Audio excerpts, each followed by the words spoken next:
আজকে চলে যাব দাওয়াত খাওয়ার জন্য। দাওয়াতটা যেহেতু রাতে খেতে যাব, তাই সকাল থেকে সারাদিন কি করলাম সেটাই থাকছে আজকের এই ভিডিওতে।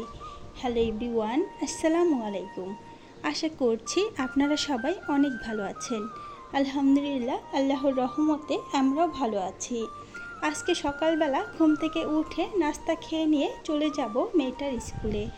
আমার মেয়েটা রোজার সময় পরীক্ষা দিয়েছিল, আজকে তার পরীক্ষার খাতা দেখানো হবে। সকালে ঘুম থেকে উঠে দেখলাম পুরো আকাশটা মেঘ দিয়ে ঢেকে রয়েছে। তারপরও কি আর করার, স্কুলে তো যেতেই হবে। সকালবেলা নাস্তাটা খেয়ে নিচ্ছিলাম, আর আমার মেয়ে বিস্কিট খেয়ে নিচ্ছিল, সে নাকি এই নাস্তা খাবে না। নাস্তা খাওয়া শেষ করে চলে আসলাম স্কুলে। স্কুলে আসার সাথে সাথেই টিচার সবার খাতা দিয়ে দিচ্ছিল। আমি আমার মেয়েটার খাতা দেখে নিলাম। মাশাআল্লাহ, আমার মেয়েটা সবগুলো সাবজেক্টে ফুল মার্কস পেয়েছে। যেহেতু নতুন ক্লাসে এটাই তার ফার্স্ট এক্সাম ছিল, সে সবগুলোতে ভালো নাম্বার পাওয়ার কারণে আমার তো অনেক খুশি লাগছিল। তারপর বাসায় আসার সময় আমার একটা পার্সেল এসেছিল, সেটা নিয়ে এসেছি।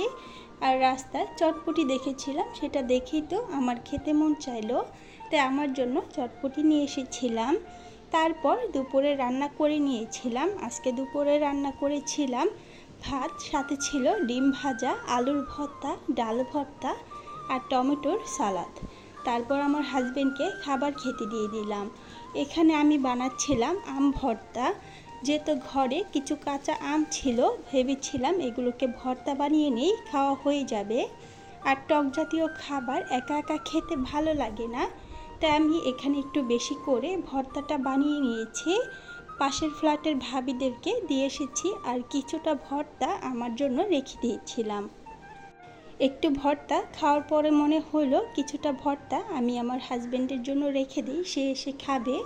তারপর আমি ভর্তাগুলো তার জন্য রেখে দিলাম। রাতের বেলা ছেলে মেয়েকে রেডি করিয়ে নিজেও তৈরি হয়ে চলে আসলাম দাওয়াত খাওয়ার জন্য। সেখানে গিয়ে সরাসরি আমরা টেবিলে বসে পড়লাম খাওয়ার জন্য। আমাদের যেতে যেতে অনেক লেট হয়ে গেছিল, রাস্তায় অনেক জ্যাম ছিল।